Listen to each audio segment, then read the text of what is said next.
Konnichiwa explorers. तो last video में हमने सोल डिवोरर चैप्टर 3-4 में देखा था कि रे की मुलाकात हुई मिस्टीरियस मास्टर योयो से और अब शुरू हो रही है उसकी नई जर्नी।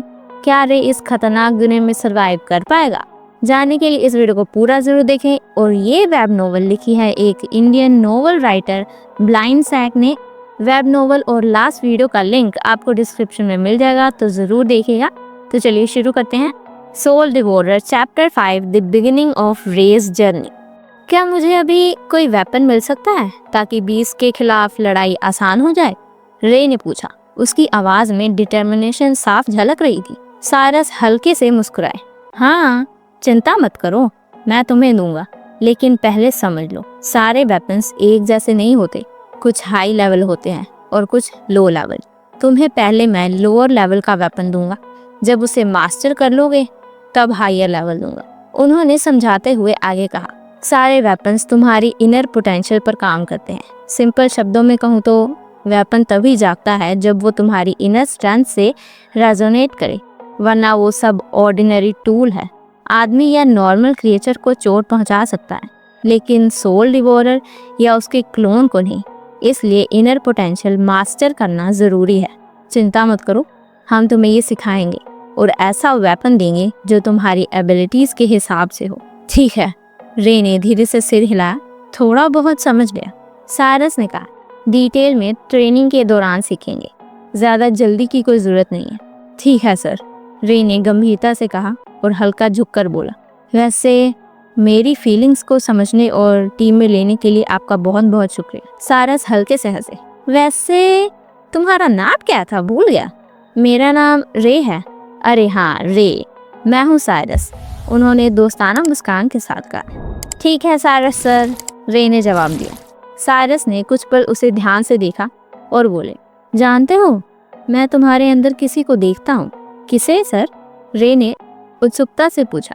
मुझे ये पुराना सारस, कुछ साल पहले का। मैं बिल्कुल तुम्हारी तरह था, लेकिन एक बड़ा फर्क है, मैं अकेला था इस दुनिया में, कोई मेरी परवाह करने वाला नहीं। रे ने उनके चेहरे पर हल्की उदासी देखी, लेकिन सारस ने तुरंत हंसते हुए कहा, लेकिन मेरे पास एक भाई है। तभी दरवाजे से एक चीयरफुल मुस्कान के साथ एक दूसरा आदमी अंदर आया। ओह रे, ये मेरा भाई है और टीम पार्टनर केविन। केविन ने चौड़े मुस्कान के साथ कहा। हेलो सारस, हमारे लीडर ने मिशन दिया है, चलेगा तू? और हाँ, देख तो सही मुझे क्या मिला। सिर्फ 1000 पीसेस बने थे इस ब्रांड के और मुझे मिल गया। लकी हूँ ना मैं। हाँ लकी तो तू है, सारस ने हंसते हुए कहा। ट्राई करेगा? केविन ने मजाकिया अंदाज में ऑफर किया। अभी नहीं केविन, एक्चुअली आज मैं नहीं आ पाऊंगा, तू दूसरों के साथ जा, जब वापस आओगे तब मिलकर एंजॉय करेंगे। जरूर, केविन ने सिर हिलाया। चलो टीम, चलकर कुछ ऑसम हंट करते हैं। बाय बाय सारस। केविन के जाने के बाद सारस ने रे की तरफ देखा और कहा, वो केविन है, मजाकिया भी है और अच्छा इंसान भी, उतना ही स्ट्रांग है जितना मैं। साथ मिलकर हम बेस्ट डुओ हैं। रे की आंखों में चमक आ गई। वाओ, मैं भी आपके और केविन जैसे स्ट्रांग बनना चाहता हूँ। सारस मुस्कुराए।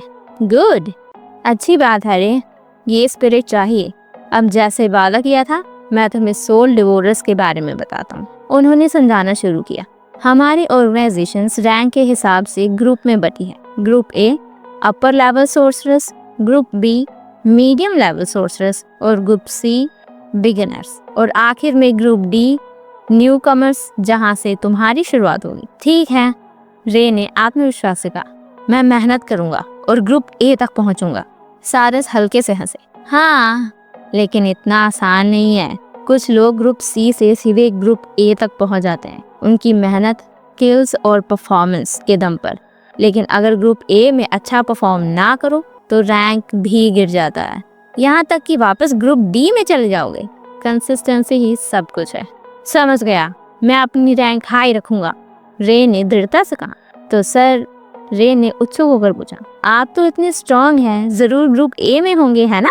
नहीं, सारस ने चालाकी से मुस्कुराते हुए कहा। ओह, तो आप ग्रुप बी में हैं? नहीं, सारस ने सिर हिलाया।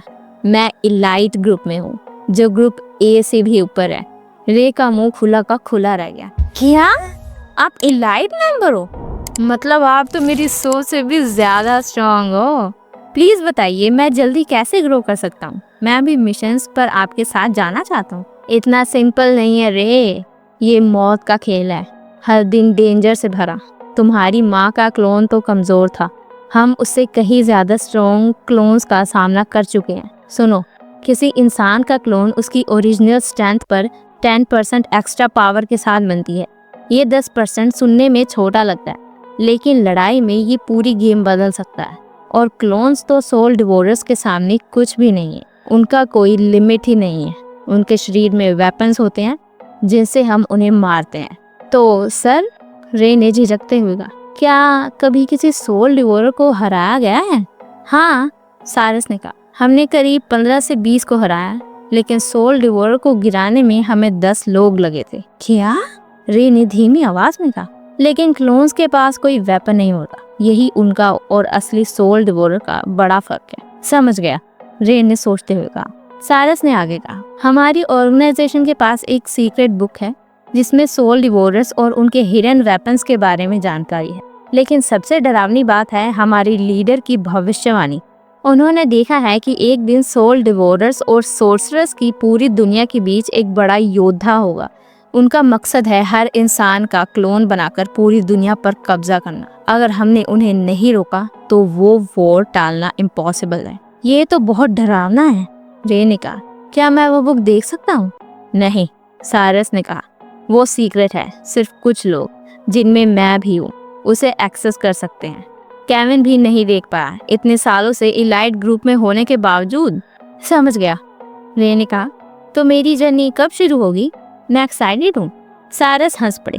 इतनी जल्दी नहीं, पहले तुम्हें 1 हफ्ते की ट्रेनिंग करनी होगी। उसके बाद तुम्हें किसी टीम में असाइन किया जाएगा और लो लेवल मिशंस पर भेजा जाएगा। अभी के लिए चलो ट्रेनिंग रूम चलते हैं, जहाँ तुम्हें तुम्हारा पहला वेपन मिलेगा। वहाँ तुम्हारे मास्टर तुम्हें सिखाएंगे कि वो इसे कैसे चलाना है और अपनी इनर पोटेंशियल कैसे अनलॉक करनी है। मैं तो सोचा था कि आप सिखाएंगे, रे ने थोड़ी निराशा से कहा। सॉरी, इस हफ्ते मुझे और काम है। और याद रखना, जैसे सोल्जर्स की रैंक होती है वैसे ही वेपन्स की भी होती है। अभी तुम्हें लो रैंक मिलने वाला है, उसे मास्टर करने के बाद ही बढ़िया वाला मिलेगा। ठीक है सर, रे ने कहा। ठीक है, चलो शुरू करें। ट्रेनिंग रूम में तुम्हारा स्वागत है, रे। दरवाजा भारी आवाज के साथ खुला। रे वहीं जम गया। उसके दिल में एक्साइटमेंट लहरों की तरह उठ रही थी।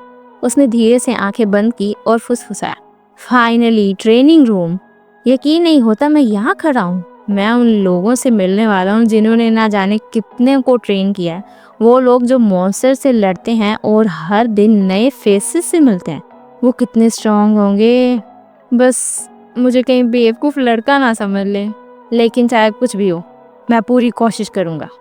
ओ मंदबुद्धि इंसान, आंखें बंद करके क्यों खड़ा है? थोड़ा साइड हट।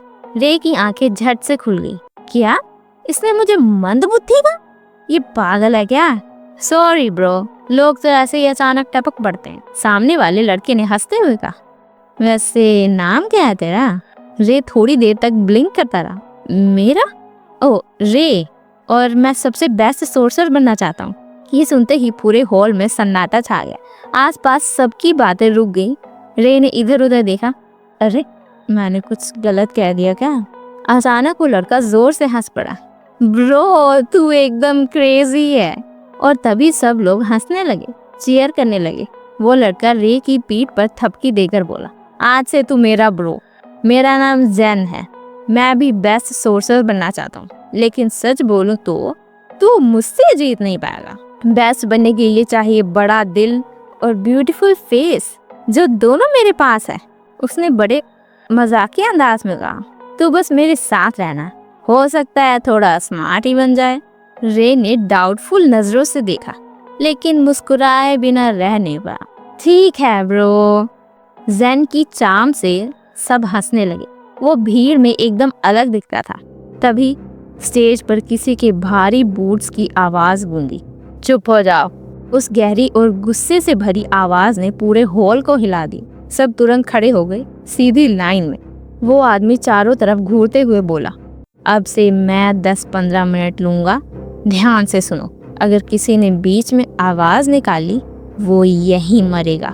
रे ने घबरा कर सोचा, अरे यार ये तो सारस सर जैसा बिल्कुल भी नहीं है, ये तो बहुत डरावना है। क्या यही हमारा ट्रेनर है? लेकिन जैन तो एक्साइटमेंट से कांप रहा था। ब्रो, ये आदमी तो बहुत ही कूल है, मुझे इसके पास बैठना है। रे ने उसे घूर कर सोचा, क्या ये सच में पागल है क्या? सर! जैन ने अचानक चिल्ला पड़ा। रे ने तुरंत फुसफुसाकर कहा, चुप रहा बेवकूफ, मरवाएगा क्या? आदमी की नजर सीधा उसकी तरफ घूमी। तुम्हारी हिम्मत कैसे हुई बोलने की? मैंने अभी कहा था कि आवाज नहीं निकालेगा। कौन था? जैन ने सीधी उंगली रे की तरफ कर दी। सर, यही था। रे की आंखें फैल गई। अरे क्या बोल रहा है यार? आदमी गुस्से से रे के सामने आकर बोला, तेरा नाम क्या है? रे सर। रे कांपते हुए बोला। उसकी आंखें सिकुड़ गई। तो तू वही है जिसे सारस ने भेजा?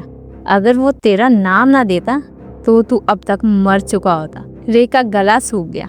फिर उसकी गूंजती हुई आवाज पूरे हॉल में गड़गड़ाई। आज से तुम्हारी ट्रेनिंग शुरू होती है। ये खेल नहीं है, ये मौत के साथ लड़ाई है। यहाँ जिंदा रहना किसी गारंटी के साथ नहीं आता। आज तुम जिंदा हो, कल नहीं रहोगे। हर दिन मौत का सामना करोगे और केवल वही जीतेगा जो मौत को हराएगा। याद रखो, आज का दिन भी तुम्हारा आखिरी दिन हो सकता है। उसने हाथ उठाकर आगे कहा, कुछ रूल्स हैं, ध्यान से सुनो। यहाँ दोस्ती करने के लिए मत आना। अगर तुम्हारा टीममेट मरा और उसका क्लोन बनने लगा तो उसे एक्टिवेट होने से पहले ही मारना होगा। अगर तुम खुद मरे और तुम्हारा क्लोन बनने लगे तो तुम्हें तुरंत मार दिया जाएगा। सोर्सेस बनने का मतलब है नॉर्मल इंसानों से 100% ज्यादा तेज और अलर्ट होना। अगर ये नहीं कर पाए तो इस जगह में तुम्हारा कोई हक नहीं। वो थोड़ा रुका और सबकी ओर देखा। तुम सबको क्लोन्स और सोल डिवोरर्स का फर्क पता है? बताओ। सब खामोश थे। वही ठंडी हंसी। मालूम था, आधे को कुछ पता ही नहीं। सुन लो, क्लोन्स के शरीर में कोई वेपन नहीं होता, लेकिन सोल डिवोरर्स, उनके हर हिस्से में वेपन होता है। हड्डियां, त्वचा, सब हथियार बन सकते हैं। और क्लोन्स हमेशा ह्यूमन से 10 गुना ज्यादा स्ट्रॉन्ग होते हैं। सुनने में छोटा लगेगा, पर लड़ाई में वही 10% मौत और जिंदगी का फर्क तय करता है। उसने और समझाया, तुम्हें आज बेसिक लेवल वेपन्स मिलेंगे। ये तुम्हारी करंट स्ट्रेंथ पर डिपेंड करेंगे। और याद रखो, ये हथियार तभी काम करेंगे जब तुम्हारे इनर पोटेंशियल से अवेकन हो, वरना ये सिर्फ इंसानों पर काम आएंगे, क्लोन्स और सोल डिवोरर्स पर नहीं। भीड़ में से एक लड़का डरते डरते बोला, सर, क्या टीममेट के क्लोन को मारना जरूरी है? वो कभी हमारे दोस्त थे। और क्या बोल रहा है तू? अगर यही सोच है तो अभी निकल जाओ। यहाँ दया और सिंपैथी की कोई जगह नहीं है। नाम क्या है तुम्हारा? Sam sir. सैम? तेरे माँ बाप हैं? सैम की आंखों में आंसू भर है। नहीं, उन्हें क्लोन्स ने मार डाला। पूरा हॉल खामोश हो गया। आदमी की आवाज और सख्त हो गई। और फिर भी तू दया की बात करता है? तुझे शर्म आनी चाहिए। बदला नहीं लेना चाहता तू? सैम रो पड़ा। सबने सिर झुका लिया। जैन आगे बढ़ा उसे संभालने के लिए, लेकिन रुक जाओ, आदमी ने रोक दिया। उसे खुद सीखना होगा सही और गलत क्या है। अब और सवाल नहीं, ट्रेनिंग शुरू करते हैं। उसने हाथ उठाया। अब तुम सब अपने ग्रैंड एनफोर्सर से मिलोगे। वो तुम्हारे हर एक्शन पर नजर रखेंगे। स्वागत करो master Harry, A rank sorcerer. एक दयालु चेहरा स्टेज पर आया। हेलो, उम्मीद है मास्टर मैग्नस ने तुम्हें ज्यादा डरा नहीं दिया होगा। ये हमारे इलाइट मेंबर्स में से एक हैं। पीछे से मैग्नस बड़बड़ा, हैरी बस कॉम्प्लीमेंट्स देना बंद कर। हैरी हंस पड़ा। ठीक है, पर वो गलत भी नहीं है। मैं पहले ए रैंक सोर्सरर था, अब न्यू रिक्रूट्स को ट्रेन करता हूँ तो बी रैंक में हूँ। लेकिन चिंता मत करो, मैं आज भी अपना ग्राउंड पकड़ सकता हूँ। मैग्नस ने हल्की सी मुस्कान दी। अच्छा, अब बहुत हो गया, चलो शुरू करें। हैरी ने सबकी ओर देखा। ठीक है, तुम्हारे सामने अब एक वेपन अपीयर होगा। ये तुम्हारी स्ट्रेंथ और पोजीशन पर आधारित होगा। और हाँ, तुम इन्हें बदल नहीं सकते। भीड़ से गुस्से भरी आवाज उठी। क्या? उन्होंने तो अभी हमारी ताकत टेस्ट ही नहीं की, ऐसे कैसे डिसाइड कर सकते हो? मैंने कहा चुप रहो। मैग्नस की गरज से हॉल कांप उठा। जिन टाइल्स पर तुम खड़े हो वो ऑर्डिनरी नहीं है, ये तुम्हारी ताकत और इनर पोटेंशियल डिटेक्ट कर रहे थे जब से तुम अंदर आए हो। हम गैस नहीं करते, हम जानते हैं। किसी को प्रॉब्लम है तो दरवाजा खुला है, अभी जा सकता है। सब चुप हो गए। धीरे धीरे फुसफुसाहट फैली। ये टाइल्स पावर डिटेक्ट करते हैं, हमें तो पता ही नहीं था। अचानक हर ट्रेनी के सामने अलग अलग ऑरा और शेप के वेपन प्रकट हो गए। मैग्नस ने घोषणा की, तैयार हो जाओ, अब हम गेट खोल रहे हैं। तुम्हारे सामने क्लोन्स आएंगे, कमजोर वाले। ये आसानी से हराए जा सकते हैं, लेकिन यही टेस्ट है, यही तय करेगा कि तुम सोर्सरर बनने लायक हो या नहीं। हॉल में डर की लहर दौड़ गई। सबके चेहरे पर नर्वसनेस साफ दिखाई दे रही थी। हैरी झुककर मैग्नस से बोला, सर क्या ये सही तरीका है शुरुआत का? मैग्नस ने शांत मुस्कान दी। हाँ हैरी, मैं सिर्फ ये देखना चाहता हूँ कि इन्हें अपनी जान कितनी प्यारी है और दबाव में ये कैसे रिएक्ट करते हैं। असली पोटेंशियल ट्रेनिंग से नहीं निकलता, बल्कि डर के अचानक पलों में नजर आता है, और मैं वही देखना चाहता हूँ। उसने हाथ उठाया और आदेश दिया, दरवाजा खोलो। सब वहीं जम गए। आंखों में डर साफ झलक रहा था, और उसी पल असली जर्नी शुरू हो गई। और ये चैप्टर यहीं पर खत्म हो जाता है। आखिरकार रे ट्रेनिंग रूम में पहुंच गया। उसके सामने थी एक नई दुनिया, नए वॉरियर्स और अनगिनत चुनौतियां। उसके दिल में एक्साइटमेंट भी थी और डर भी। लेकिन असली सवाल ये है, क्या वो यहाँ सरवाइव कर पाएगा? ये जानने के लिए देखना मत भूलिए हमारा अगला वीडियो, जो कि अगले फ्राइडे को आएगा। अगर आपको आज की वीडियो पसंद आई हो तो जल्दी से लाइक कीजिए, चैनल को सब्सक्राइब कीजिए और बेल आइकन दबाना मत भूलिए, ताकि अगला एपिसोड आप सबसे पहले देख सकें। ये नोवेल लिखी है ब्लाइंड सैक, एक इंडियन नोवेल राइटर ने। ओरिजिनल वेब नोवेल का लिंक डिस्क्रिप्शन में मिल जाएगा, तो वहाँ से चेक जरूर कीजिएगा। तो तब तक के लिए मिलते हैं हम आपको नेक्स्ट वीडियो में। तब तक के लिए माता ने